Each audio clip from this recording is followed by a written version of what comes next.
欢迎观看《说文解字》双语教育视频系列。本视频配有普通话讲解，并提供同步英文字幕。今天我们要讲的是“荣”字。无论是形容积雪消融的融，还是金融中的融，这个字当中都有一个虫字，你知道这是为什么吗？更有趣的是，融的本意其实和古代的炊具有关。在本期视频中，我们将带你一起探寻融字的起源与演变，并学习它在现代汉语中的常见用法。首先，让我们一起认识一下“砺”字。砺最早见于商代甲骨文，是中国古代用于烧煮加热的一种吹器，读作砺。它的造型通常为长口、圆腹，下有3个带状空心足，有的在颈部还带有双耳。使用时可以直接放置在地面，足下填柴生火，便于加热食物。由于砺在造型和用途上都与鼎相似，很多出土于西周早期的砺在铭文中甚至自称为鼎。不过，它们的主要区别在于，鼎的足是实心的，而砺的足是中空的带状。从功能和形制的演变来看，鼎很可能是在砺的基础上发展而来的。早在新石器时代晚期就已出现陶砺，到了商周时期，陶砺和青铜砺同时存在。至战国晚期，随着灶台的普及，砺的支撑功能逐渐被削弱，并最终被釜所取代。说到釜，我们常听到釜底抽薪这个成语，意思是把锅底的柴火抽掉，使其无法继续加热，比喻从根本上解决问题。值得一提的是，砺也可读作革，古代曾作为国名使用。同时，由于读音相近，革还通隔膜的革以及隔离的隔这2个字。接下来，我们来一起了解一下融字的构造。融字的部首其实是砺，而不是虫。根据《说文解字》的解释，融，吹气上出也。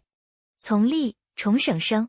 意思是，融表示吹气向上升腾的样子，字形结构是形声字，左边的砺是古代的炊具，表示吹气的来源，右边用省略了2个虫的虫作为声符，其实是吹气形象的一种演变，而并非昆虫的虫。由此可见，融字是从最初的象形字，逐渐演化为兼具表意和表音功能的形声字。比如东晋文人顾恺之在《风赋》中就用到了融这个字的本意，惠风扬以送融，尘霄飞以将雨。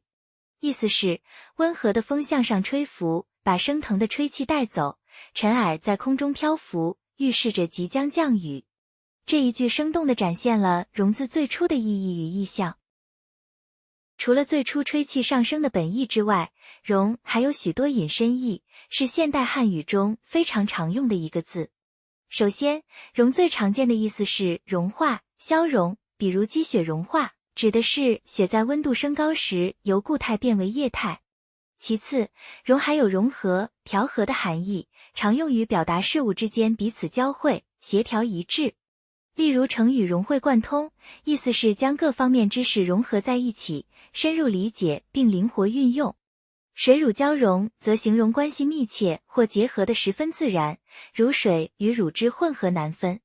情景交融则用于文学或艺术中，表示感情与环境完美契合，相得益彰。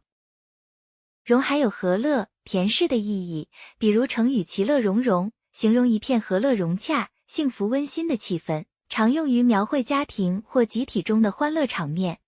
此外，融也是古代火神祝融的简称。在部分文献中，融也可作姓氏，指祝融的后代，融氏。最后，融还引申为流通，尤其指货币和资金的流动。这一用法在现代词汇金融、融资中最为常见。金融泛指与货币流通相关的经济活动，例如货币的发行与回收、贷款的发放与归还、存款的存取、汇兑的往来等。融资指的是为满足资金需求，通过各种方式筹集资金的行为，一般用于企业、机构或个人在运营、投资或发展过程中获取资金支持。一个汉字藏着一段历史，凝聚着古人的智慧。谁能想到，如今常用于金融一词的融字，最初竟源自一种古代炊具。正是在漫长的历史演变中，它才逐渐演化出今天我们熟悉的含义。如果你喜欢以上内容，请记得帮我们点赞。欢迎订阅我们的频道，以观看更多的优质双语教育内容。